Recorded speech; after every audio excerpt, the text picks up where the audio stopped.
যদি কোনো জি আপনি মানে ভালো মানুষ হওয়ার যে চেষ্টা করেন হয়তো বা উত্তর দিতে পারবো না। আচ্ছা ঠিক আছে, মানে আপনি যে নিজে ভালো হওয়ার চেষ্টা করেন বা নিজে একটা ভালো মানুষ হওয়ার চেষ্টা করছেন, এটা খুবই ইন্টারেস্টিং একটি বিষয়। আমরা প্রত্যেকে আসলে ভালো মানুষ হওয়ার চেষ্টা করি।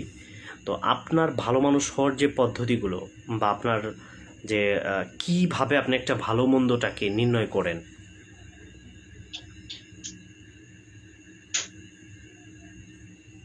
বা আপনি যে ভালো মানুষ হওয়ার চেষ্টা করেন, এটা আসলে যে ভালো এবং মন্দ।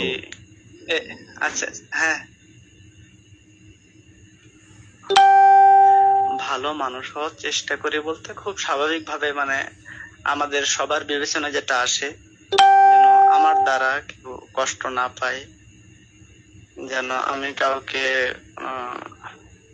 কষ্ট কোনোভাবে কথার মাধ্যমে হোক বা ব্যবহারের মাধ্যমে হোক, হ্যাঁ, না আমার জন্য যেন কেউ কষ্ট না পায় বা আমার জন্য যেন কারো সমস্যা না হয়।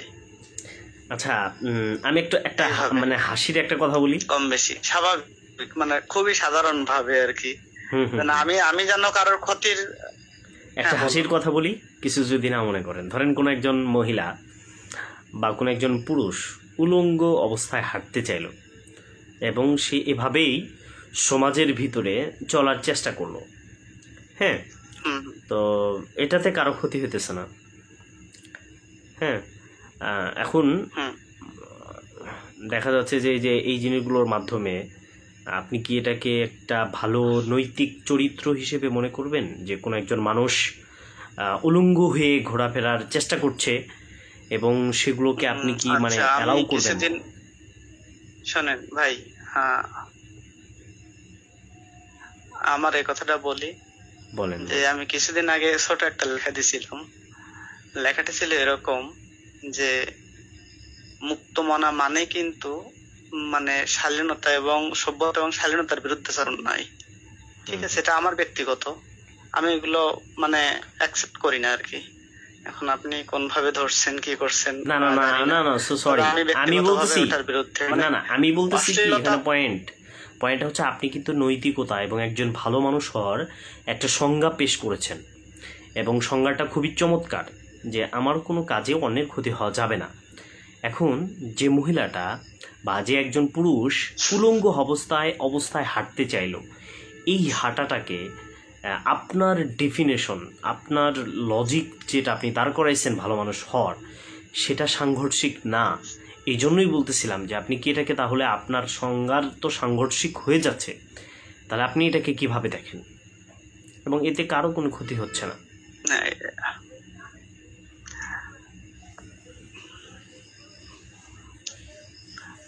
সমাজের একটা প্রশ্ন আছে, ঠিক আছে? হ্যাঁ হ্যাঁ হ্যাঁ, এটা তো আসলে মানুষ সভ্য হয়েছে না, মানুষ তো একসময় ওইভাবেই ছিল, তাই না?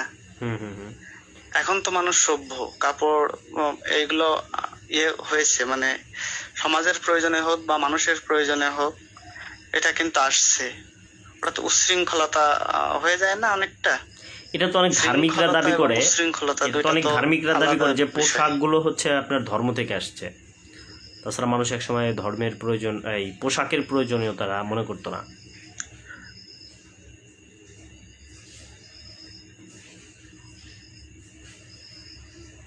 হ্যাঁ, পোশাক কিন্তু আসলে ধর্মের আগে এসেছে আমার যতদূর মনে হয়, যে মানুষ যখন গাছের বাকল পড়তো তখন তো ধর্ম ওইভাবে আসেনি না। ধর্ম তো একদম শুরু থেকে আছে না, ঠিক আছে? ধার্মিকরা যেভাবে দাবি করে যে আমি আগে বলেছি যে আচ্ছা এই টপিকের বাইরে আমি আপনাকে আরেকটা কোশ্চেন করি এখানে। আমি বলেছি যে আপনাকে আমি এখানে একটা বিষয় বলি আপনাকে, যে আপনার আপনি সমাজ থেকে হচ্ছে মোরালিটিটা নিতে চাচ্ছেন, এটা একটা বিষয়, যে আপনি সমাজ থেকে মোরালিটিটা আপনি এক্সিস্ট করাইতে চাইতেছেন। তো আপনি যদি কোনো সময় সমাজের কোনো নীতিমালাকে যদি দেখেন যে এই নীতিমালাটা হচ্ছে ভুল, তখন আপনি আসলে কী দিয়ে যাচাই করবেন সেটা? মানে কোনো একটা জিনিস সমাজ থেকে আসলো সেটা আপনি গ্রহণ করবেন, আর কোনো একটা জিনিস সমাজ থেকে আসলো সেটা আপনি ডিনাই করবেন, এবং গ্রহণ এবং ডিনাইয়ের মানদণ্ডটা কি?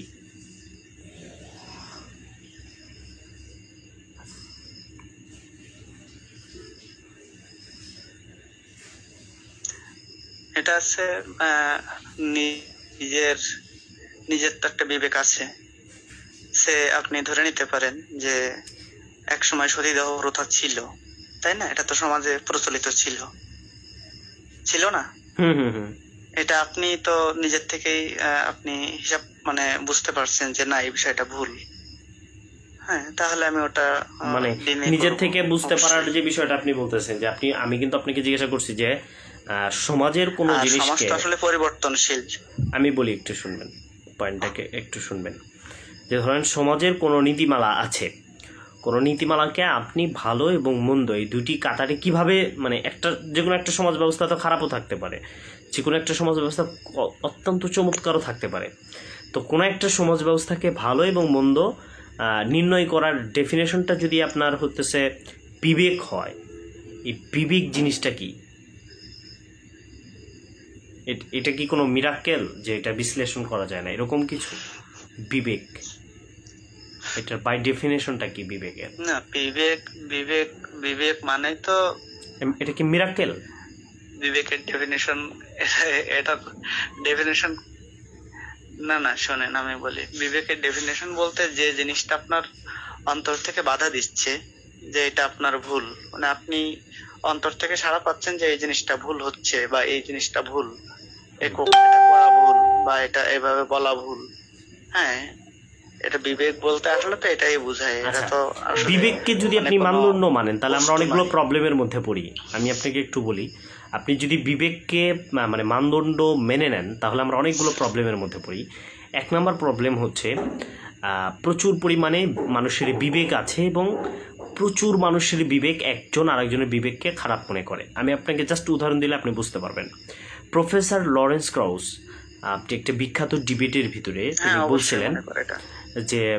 বলছিলেন যে পশু পাখি, পিতা মাতা, ভাই বোন এদের সাথে পরস্পরে যদি সম্মতিক্রমে এবং উভয় প্রাপ্তবয়স্ক হয়ে তারা যদি পরস্পরের সম্মতিক্রমে যৌন সম্পর্ক করে তাহলে সেটি অ্যাথিস্ট হিসেবে তিনি মনে করেছিলেন, তার বিবেকের মানদণ্ডে তিনি মনে করেছিলেন এটি অত্যন্ত চমৎকার এবং এতে কোনো সমস্যা নেই।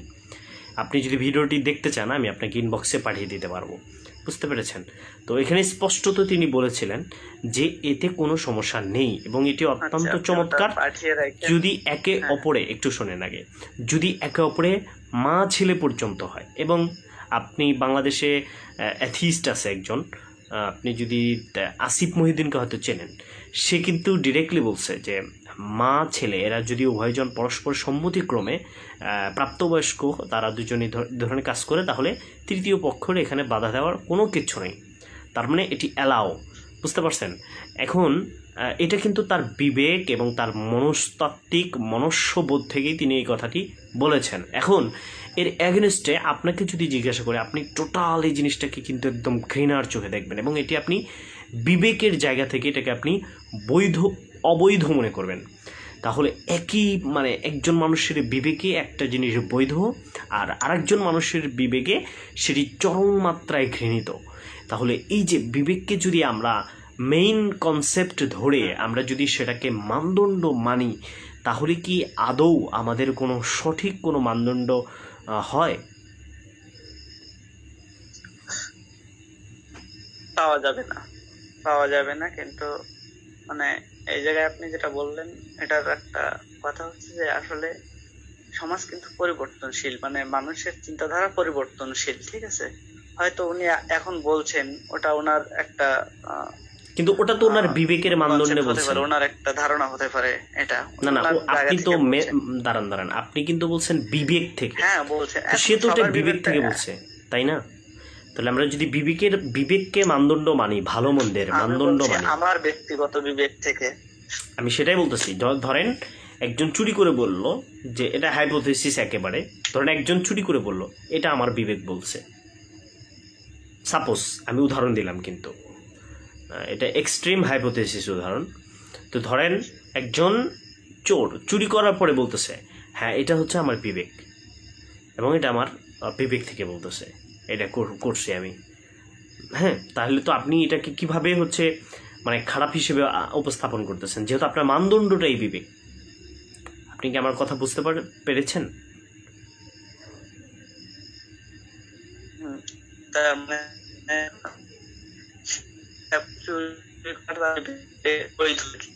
তাই তো, সেটা বলতে চাচ্ছেন তো?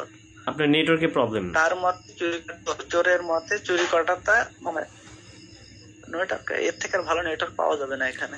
মানে চুরি করার কথা বলি নাই ভাইয়া, আমি প্রথম উদাহরণ টানছিলাম যে মায়ের সাথে যৌন সম্পর্কের বিষয়টা, সেটা অনেক অ্যাথিস্ট বলতেছে যে এটা হচ্ছে বিবেকসম্মত, এটাতে কোনো সমস্যা নেই।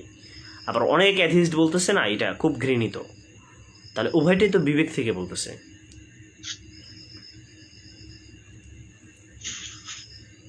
যার যার জায়গা থেকে হ্যাঁ, তাহলে এখানে রাইট রংটা কিভাবে নির্ণয় করবে?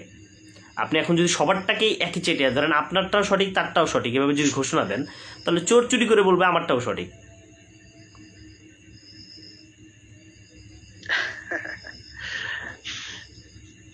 এখন মানে আপনার বিবেচনায় কি মনে হয় যে কোনটা সঠিক এর ভিতরে? না না না, আমারটা দিয়ে তো আমি তো আপনাকে প্রথমে বলছি আমি অ্যাগনিস্টিক। আমার এই যে বিষয়গুলো আছে এই বিষয়গুলো নিয়ে আমি সমাধান পাইতেছি না। এগুলো নিয়ে আমি প্রচুর গবেষণা করতেছি, জানার চেষ্টা করতেছি, মানুষের কাছ থেকে মতামত নেওয়ার চেষ্টা করতেছি যে আসলে আলটিমেটলি কি এটার সমাধান হবে। এই সমাধানগুলো আমার কাছে নাই। আপনার কাছে আছে কি সমাধান? নাই মানে আমি একটা কথা বলি, আপনি ওই দুইজনের বক্তব্য আপনি শোনেন নাই, ঠিক আছে? খুবই মনোযোগ দিয়ে শুনছি। আপনি দুইজনের বক্তব্য শোনেন নাই, আপনার কাছে এই প্রশ্নটা উপস্থাপন করা হলো। ও আচ্ছা আচ্ছা আচ্ছা, আপনি বলতেছেন। আচ্ছা ওকে ওকে, বলেন বলেন। আপনি ধরেন শোনেন নাই, আপনি শোনেন নাই, সে আমি শুনি নাই, ঠিক আছে? আপনিও শোনেন নাই, ধরে নেন শোনেন নাই। এখন না শোনার পরে আপনার কি মনে হবে? ওই যে দুটো বিষয় বললেন, আপনার মানে চিন্তাটা কি আসতে পারে এখানে? না, আমি তো আসলে এইভাবে কখনো চিন্তা করি নাই যে এটা আসলে কি ফলাফল আসতে পারে। মানে আপনি আমি তো এইভাবে কখনো চিন্তাই করি নাই। এক্সপেরিয়েন্সটা আমার কাছে নাই যে আমি আসলে কি বলতাম।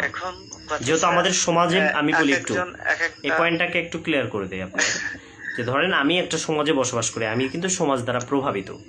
এখন সমাজে যদি ধর্ম না থাকতো তাহলে আমি কি থিঙ্কিং করতাম, এরকম এক্সপিরিয়েন্সটা আমার নাই। কারণ আমি ছোটবেলা থেকেই এটা ঘৃণা করে আসতেছি, আমি সমাজে ধর্মের প্রভাবে এটা ঘৃণা করে আসতেছি যে মা ছেলে এটা চরম মাত্রায় ঘৃণিত একটা কাজ। হ্যাঁ, এটা আমি মানে ঘৃণা করে আসতেছি। এখন এটা আমি ধর্মের ভিত্তিতে ঘৃণা, সেটাই মনে হয় বা মনে হয় মানে কি আমি বলি শুনেন, এটা আমি ধর্মের ভিত্তিতে ঘৃণা করতেছি। এখন আমার কাছে আসলে ধরনের কোনো এক্সপিরিয়েন্স নাই যে যদি পৃথিবীতে ধর্ম না থাকতো তাহলে আমি কি করতাম, এই যে মা ছেলের বিষয়ে আমি কি সিদ্ধান্ত নিতাম, এই এক্সপিরিয়েন্সটা আমার কাছে নাই। তবে আমার কাছে এই ধরনের এক্সপিরিয়েন্স আছে যে যারা স্রষ্টায় অবিশ্বাস করে তারা কি ধরনের কথা বলে, সেই এক্সপিরিয়েন্সটা আমার কাছে আছে।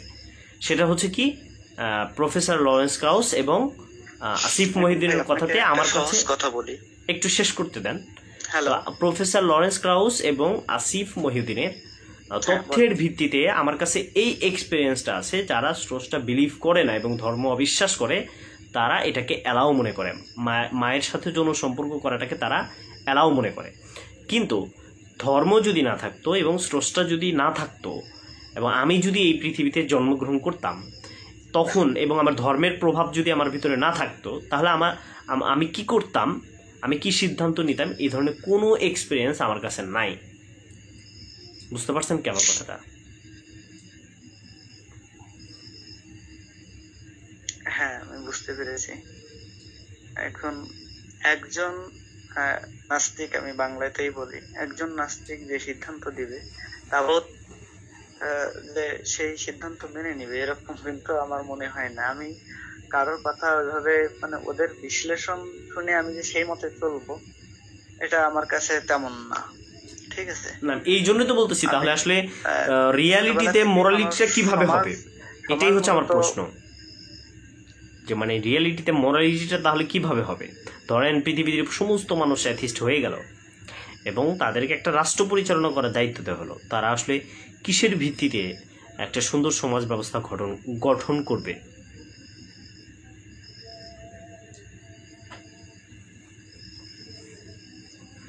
এটার উত্তর আমার কাছে নাই ভাই।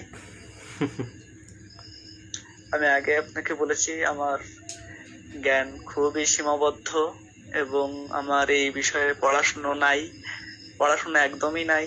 আর আপনি আমাকে এক বাক্যেই ওটা বলতে পারেন না যে আমি বিলিভার আর নন বিলিভার আর কি। ঠিক আছে, আপনি স্রষ্টার এক্সিস্টেন্সকে বিশ্বাস করেন? আমি কথা উল্লেখ করি নাই, আপনি আমাকে কেন এইভাবে? আমি ওটার প্রমাণ পাইলে মানে এখনো তো ওইভাবে একটু জানার চেষ্টা করি, যদি কখনো দেখি যে না এরকম আছে তো অবশ্যই হয় নট। এবং আমি চরম মাত্রায় বিশ্বাসী ছিলামও, এখনো যে একদম নাই সেরকম না। তবে হ্যাঁ, যে আসলে সত্য কোনটা সেটা এখনো ধরতে পারিনি। যেটা সত্য হবে সেটা যদি জীবনের শেষ পর্যায়ে এসে ধরতে পারি, মানে আপনি যাই হোক একটু জানার চেষ্টা হয়, যদি ধরতে পারি তাহলে ওকে, কেন নয়। আচ্ছা আচ্ছা আচ্ছা আচ্ছা, ঠিক আছে। আচ্ছা, আপনার নিজের জ্ঞানে ধরতে হবে সেটা, আমার নিজের জ্ঞানে যদি ধরতে পারি। আচ্ছা ঠিক আছে ঠিক আছে, বুঝতে পারছি। আচ্ছা, এই যে মহাবিশ্ব বা এই পৃথিবীকে আপনি সসীম মনে করেন নাকি অসীম মনে করেন?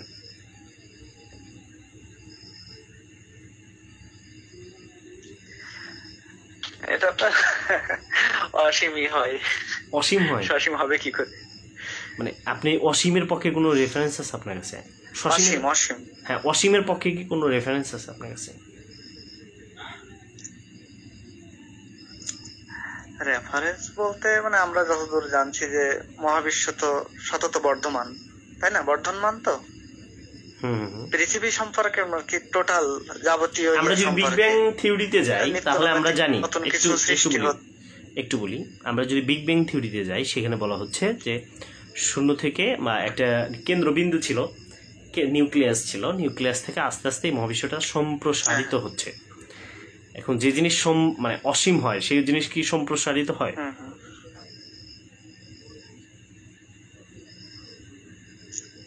অসীম বলতে কি যার কোনো সীমা নাই, শেষ নাই, সেরকমই তো। যার কোনো সীমা নেই সেটা আবার বড় হয় কিভাবে? তা সেরকম তো হচ্ছেই যে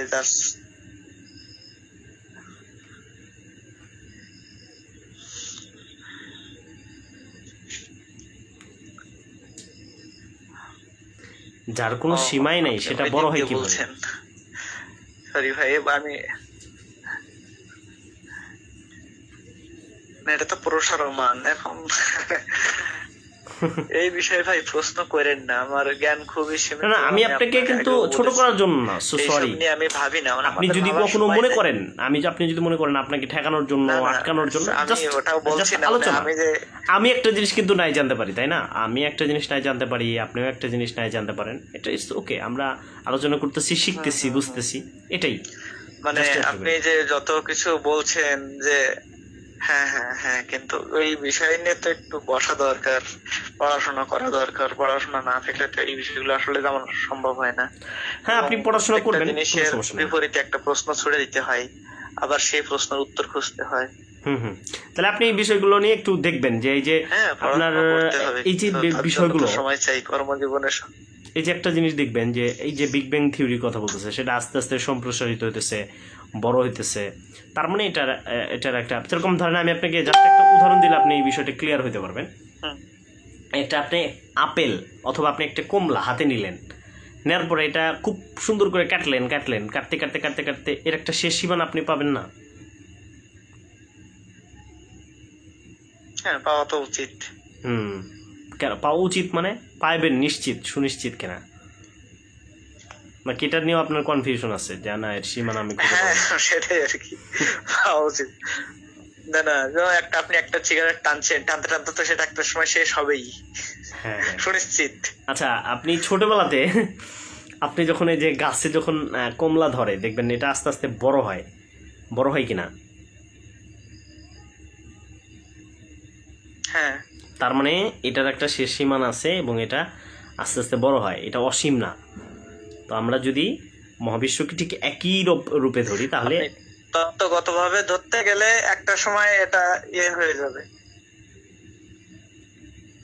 তাহলে এই মহাবিশ্বের একটা শুরু আছে। আমি একটা প্রশ্ন একটু করি, যেহেতু এটা প্রসার হচ্ছে ভাই, আমাকে একটা কথা বলতে দেন। আসলে আমার তো বিস্তারিত ভাবে কোনো কিছু ইয়ে করা হয় না। যদি প্রসারমান এই বিষয়টা কি সত্য, মানে আপনার কি মনে হচ্ছে যে এটা একসময় থেমে যাবে? এই প্রসারমান হচ্ছে, এটা একসময় থেমে যাবে? মানে এইটা যেটা যে জিনিসটা বড় হইতেছে, বড় হইতে হইতে এটা একসময় ধ্বংস হয়ে যাবে, এই মহাবিশ্ব একসময় ধ্বংস হয়ে যাবে। মানে বড় হইতে যেরকম ধরেন কমলাটা বড় হইতে হইতে এটা পচে যায়, দেখবেন যে এটা পাকে পাকতে পাকতে এটা পচে যায়। কমলার উদাহরণটা যেটা দিচ্ছি ক্লিয়ার। মনে করেন যে এটা বড় হইতে হইতে একসময় এর স্থায়িত্বটা শেষ হয়ে যায়, এর বড় হওয়াটা শেষ হয়ে যায়। হ্যাঁ, এরপরে সেটা কি হয়ে যায়, পচে যায় এবং ধ্বংস হয়ে যায়। এটাই বলছি যে আপনার তাহলে এই ধারণাটাই আছে যে এটা শেষ হবে, তাই না? প্রসারণটা একসময় থেমে যাবে। হ্যাঁ হ্যাঁ হ্যাঁ, মহাবিশ্ব। এখন এইটা তো আমাদের একটা ধর্মীয় রেফারেন্স লাগে যে আসলে এইটা কি আছে নাকি। যে জাকির নায়েক সাহেবের একটু লেকচার শুনেছি, অনেক অনেক, তার বইও পড়েছি, মানে তার এই লেকচার গুলো আমি আসলে টোটালি জাকির নায়েক সাহেবের কোনো বইটই আমি তেমন পড়ি নাই। মনে হয় যথাসম্ভব জায়গায় উল্লেখ করেছিলেন। উনি তো আবার বিরাট স্কলার, এই জন্য আর কি। না না না, আমি ওনার কোনো বই আমি কখনোই পড়ি নাই। আমি ওনার কোনো বই আমি কখনো পড়ি নাই। তবে নেটে অনেক সময় ওনার বক্তৃতাগুলো ঘুরতে থাকে। কথা বলছি না ভাই, সেগুলো অনেক দেখছি হয়তো, তেমন দেখা হয়নি। এগুলো তো দেন, এগুলো তো আছে নাকি? মানে এটা মূলত আমি রিচার্ড ডকিন্সের দ্য গড ডিলিশন বই থেকে পেয়েছি। আপনাকে আমি রেফারেন্সটা বলে দিলাম। আমি যে যুক্তিটা পেশ করছি কমলার, যেটা কাটতে কাটতে এর একটা পরিসীমা আছে, আপনি রিচার্ড ডকিন্সের দ্য গড ডিলিশন বইয়ের থেকে আমি রেফারেন্সটা নিছি। বুঝতে পারছেন যে এই মহাবিশ্বের একটা শুরু আছে এবং এই উদাহরণটাই পেশ করা হয়েছে। মানে মহাবিশ্বের শুরু হলে তার তো অবশ্যই একটা শেষ থাকবে। না, সেটা তো অবশ্যই, শেষ তো অবশ্যই থাকবে, কিন্তু শুরু আছে। এটা রিচার্ড ডকিন্সের দ্য গড ডিলিশন বইয়ের ভিতরে আমি যে যুক্তিটা পেশ করছি এবং যে উদাহরণটা পেশ করছি, এই একই উদাহরণটা সেও পেশ করছে। সুতরাং আপনি নিশ্চিত থাকতে পারেন যে আমি ডক্টর জাকির নায়েকের কোনো বই থেকে এই যুক্তিটা পেশ করি নাই। বড় ভাই বলেন ভাই। হ্যালো। জি ভাই। আচ্ছা আচ্ছা, ছোট একটা কথা বলি। বলেন। যে যেটা শুরু আছে সেটা শেষ আছে অবশ্যই, তাই না? হ্যাঁ হ্যাঁ হ্যাঁ। হ্যালো। জি ভাই, বলেন ভাই। বড় ভাই। জি ভাই। আচ্ছা, হ্যাঁ, আমি বেশি সময় নিতে যাচ্ছি না। আপনি একটা সাধারণ জিনিস আমাকে একটু বলেন তো তাহলে, যে আমরা মৃত্যুর পরবর্তী যে জীবন, সেটা তো নিশ্চয়ই মৃত্যুর পরের থেকে শুরু হবে, তাই না? মৃত্যুর পরবর্তী জীবনে তো আমি দাবি করি নাই এখনো। বড় ভাই, ভাই আমি তো মৃত্যুর পরবর্তী জীবন সম্পর্কে দাবি করি নাই। না না, আমার কথাটা শোনেন না প্লিজ প্লিজ প্লিজ। না না না, আমার কথাটা একটু শোনেন। আমার কথাটা শুনে যুক্তিসঙ্গত না হলে আপনি এড়িয়ে যান, সমস্যা নেই। না না, আমি মৃত্যুর পরবর্তীতে আপনি কি করবেন? মাথায় এই মাত্র আসলো। মৃত্যুর পরবর্তীতে আপনি কি করবেন? স্রষ্টার এক্সিস্টেন্সই প্রমাণ হলো না। আপনি তো স্রষ্টাই এক্সিস্ট হলো না, আপনি গেলেন হলো। আমি এই বিগ ব্যাং এর থিওরি থেকেই আমি ওইখানে গেলাম ভাই। শুরু, প্লিজ প্লিজ আমার কথাটা শুনেন। যুক্তিসঙ্গত না হলে আপনি এড়িয়ে যান। ভাই ভাই, আমি বলতেছি যে স্রষ্টার এক্সিস্টেন্সই না। আবার আপনি পরকাল যাবেন কেন? তো এটাই বুঝতেছি না ভাই। আমার কথাটা আমি আপনার সব উদাহরণ তো আমি মেনে নিয়েই কথাটা বলছি, তাই না? তা আমার কথাটা বলতে দিবেন তো নাকি? আপনি আমার কথা মানবেন কেন? বললাম, আপনি আমাকে দুঃখিত, আপনি আমার কথা মানবেন কেন? বলতে দেন। আপনি আমার কথা মানবেন কেন?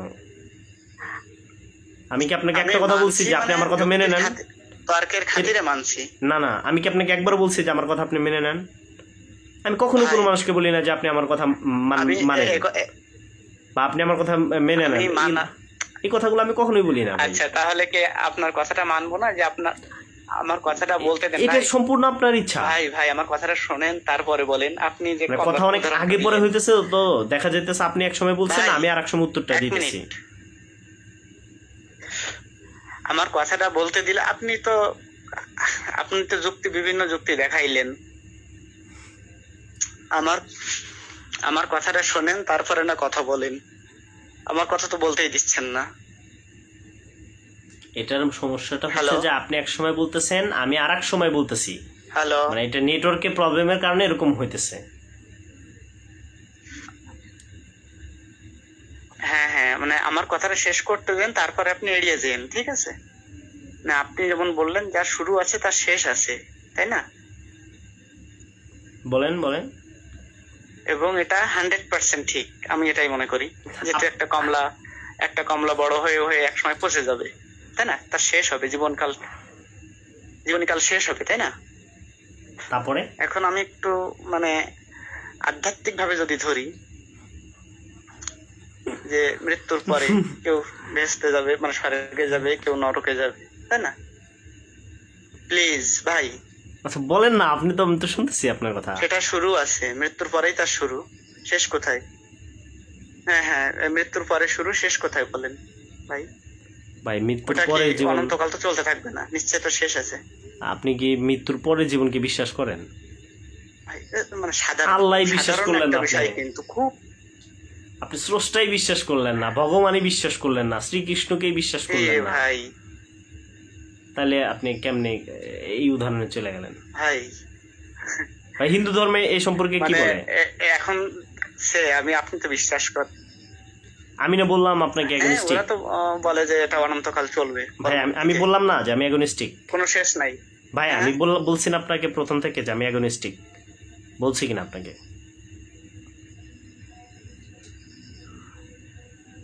পরিষ্কার ভাবে আমি বলতেছি আপনাকে অ্যাগনস্টিক।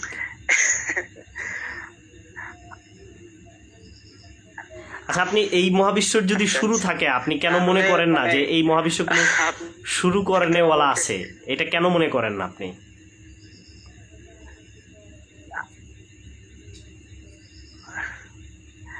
ভাই আমি আগেই বলছিলাম যে আপনার ওই কথাটা, মানে আপনার টোটাল কথাটা মানে মাঝে মাঝে আসছে, মাঝে মাঝে ক্লিয়ারলি আমরা ফোনে কথা বলতে পারি, মানে ওই নেটওয়ার্কে খুবই ঝামেলা হচ্ছে। হ্যাঁ, একটা সময় করে আমি ফোনে কথা বলতে পারি। তবে হ্যাঁ, আপনার উদ্দেশ্যটা আগে বলবেন যে আসলে কি উদ্দেশ্য?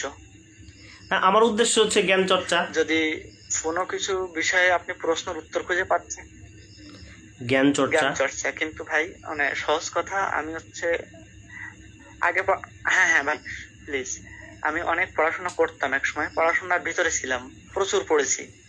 হ্যাঁ, তো লাস্ট 5 ইয়ার্স আমি একটা বইয়ের পাতা উল্টাতে পারি নাই।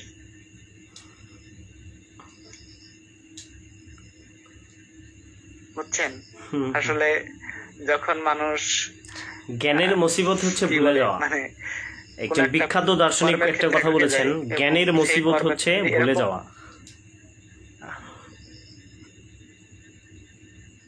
মানে হ্যাঁ, আপনার সাথে যদি আমি মানে রেগুলার কথা বলি, আমার অনেক ডেভেলপ হবে। আপনি বিষয়গুলো অনেক ডিপ থেকে তুলে আনছেন, কিন্তু আমার চিন্তা মানে আমার জ্ঞান এখন অত ডিপে নাই ভাই। আপনি যে বিষয়গুলো অনেক ডিপ থেকে উঠে আনতেছেন, এগুলো যদি আমি চর্চা না করি, আপনার একটা কথার উত্তর আমি দিতে পারবো না। মানে আপনি কি এটা শিওর যারা চর্চা করে তারা উত্তর দিতে পারবে? মানে আমি প্রথমে ভেবে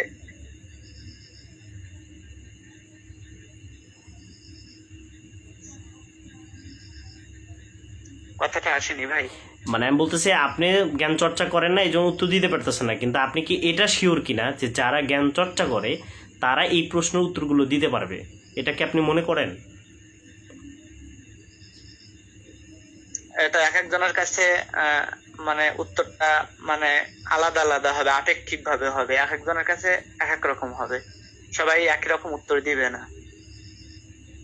না, আমি তো মনে করতেছি যে এই প্রশ্নের উত্তরগুলো আসলে কেউ দিতেই পারবে না। লিঙ্কগুলো পাঠিয়ে দেন,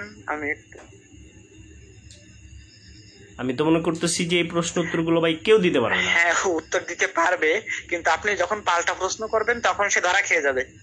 হ্যাঁ হ্যাঁ, আমি এটাই বলছি ভাই, মানে যখন সে একটা উত্তর খাড়া করবে, অবশ্যই খাড়া করবে, আপনি পাল্টা প্রশ্ন করবেন তখন সে দিতে পারবে না।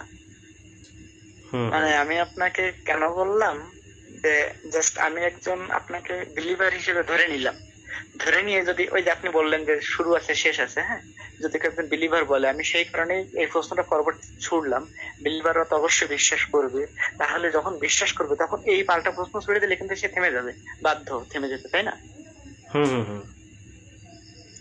আপনার প্রশ্নটা ঠিক এরকম যে বিভিন্ন জনের কাছে বিভিন্ন রকম উত্তর দিবে, কিন্তু আপনি যখনই পাল্টা প্রশ্ন খাড়া করবেন তখন সে থেমে যেতে বাধ্য। আচ্ছা, আমি আপনার কাছে যে যুক্তিটা পেশ করছি এই যুক্তির আলোকে আসলে কি স্রষ্টার এক্সিস্টেন্স প্রমাণিত হয়? সম্পর্কে তো আসলে কিছুই,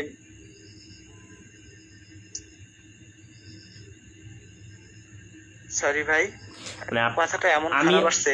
আমি আপনাকে যে যুক্তিটা পেশ করছি যে মহাবিশ্বে একটা শুরু আছে এবং সেই শুরুর পিছনে এমন একটা এই মহাবিশ্ব হয়তো যিনি সৃষ্টি করেছেন, ধরেন এখানে 4টা সম্ভাবনা হইতে পারে, বুঝতে পারছেন? 1 নম্বর সম্ভাবনা হচ্ছে যে মহাবিশ্বটা একাকী শুরু হয়েছে, তো এটা পসিবল না, কারণ আমরা জানি 0 + 0 = কখনোই কি হইতে পারে না, 1 হইতে পারে না। তার মানে 0 + 0 আপনি যতই শূন্য দেন এইটার মান হবে 0, হতে পারে না। তো এইটাই হচ্ছে আমাদের বিষয় যে এই আমি 4টা পয়েন্ট দিব আপনাকে, তো এইটা পসিবল না, 1 নম্বর পয়েন্ট। 2 নম্বর পয়েন্ট হচ্ছে এই মহাবিশ্ব ক্রিয়েটেড বস্তু থেকে আসছে, ঠিক আছে? তো ক্রিয়েটেড থেকে আসা সম্ভব না, কারণ আমরা জানি ক্রিয়েটেড একটা বস্তু আর একটা বস্তুকে সৃষ্টি করতে পারে না। যেরকম আমি ক্রিয়েটেড একটা বস্তু বা মহাবিশ্ব যা কিছু আমরা দেখি, কোনো বস্তুই একটা বস্তুকে সৃষ্টি করতে পারে না, অর্থাৎ রূপান্তর ঘটাইতে পারে কিন্তু কোনো কিছু সৃষ্টি করতে পারে না। অর্থাৎ লোহা, তারপর হচ্ছে তামা, প্রায় আরো অনেক কিছু যা কিছু আছে পরিবর্তন করতে পারে, হ্যাঁ পরিবর্তন করে, কিন্তু একটা অস্তিত্ব আর একটা অস্তিত্বকে মূল একেবারে নাথিং থেকে অস্তিত্ব আনতে পারে না। সুতরাং এটাও প্রমাণিত যে কোনো ক্রিয়েটেড বস্তু এটা কি করতে পারে না, মানে মানে তৈরি করতে পারে না।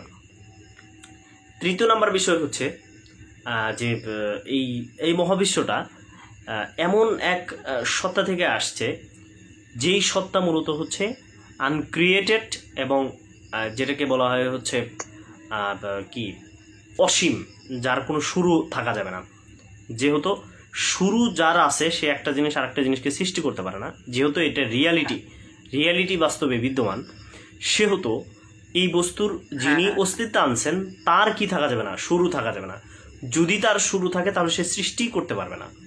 এটা হচ্ছে 1 নম্বর বিষয়। 2 নম্বর বিষয় হচ্ছে যদি অসীম কোনো সত্তা এই মহাবিশ্বকে অস্তিত্ব আনে তার জন্য 4টা গুণ প্রয়োজন, 4টা গুণ না, অনেকগুলো গুণ প্রয়োজন। তার মধ্যে 1 নম্বর হচ্ছে তার এইটা ক্রিয়েট করার পাওয়ার থাকতে হবে, মানে তার যে ক্ষমতা, এই ক্ষমতাটা তাকে থাকতে হবে। 2 নম্বর হইতেছে এটা সে যে সৃষ্টি করছে এই ইচ্ছাটা তার থাকতে হবে। 3 নম্বর বিষয় হচ্ছে এই মহাবিশ্বকে যে মানে ডিজাইন করে বানাইছে, এই ডিজাইনের জন্য ইন্টেলিজেন্ট সত্তা হতে হবে সেটা, অর্থাৎ যিনি এটাকে ক্রিয়েট করছেন তার ইন্টেলিজেন্ট হইতে হবে। এই কয়েকটা গুণ যদি পাওয়া যায় তবেই প্রমাণিত হয় যে রিয়েলিটি বাস্তবে বিদ্যমান, নতুবা আপনাকে বলতে হবে রিয়েলিটি বাস্তবে বিদ্যমান না।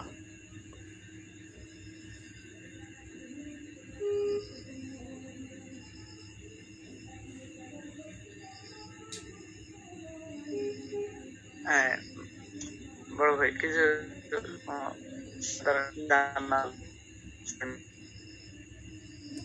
হ্যালো,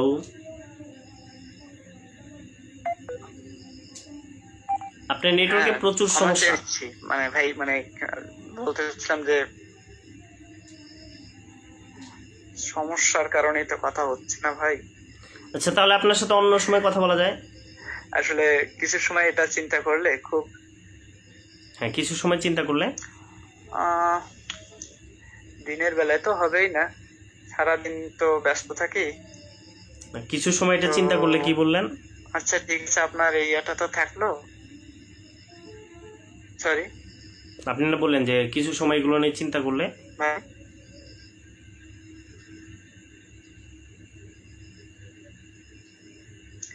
চিন্তা করলে বলি নাই, বলেছি যে মানে দিনের বেলায় সময় দিতে পারবো না কখনোই, কাজে ব্যস্ত থাকতে হয়তো, কাজটা আবার আশা প্রত্যাশা সব শেষ করে দিয়েছে, বিশেষ করে যে পড়ার যে অভ্যাসটা ছিল সেটা নষ্ট করে দিয়েছে। না মানে আপনি একটা পয়েন্ট বলতেছিলেন যে এগুলো নিয়ে যখন চিন্তা করেন তখন আপনার কি মনে হয়, এটা বলতেছিলেন আপনি।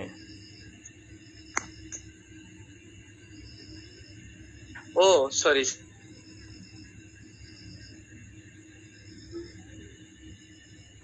সরি, আপনার নেটওয়ার্কে প্রচুর প্রবলেম, আপনার নেটওয়ার্কে প্রচুর প্রবলেম, কিচ্ছু শোনা যায় না। এভাবে কথা বলা যাচ্ছে না, আমি আসলে একটু ভিতরের দিকে, তো এখানে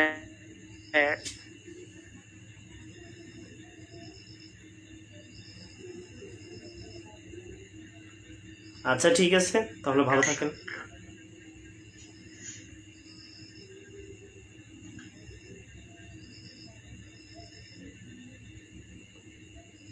তার মানে উনি বলতে চেষ্টা করছিলেন যে আসলে এইভাবে কখনো আমি ভাবি নাই।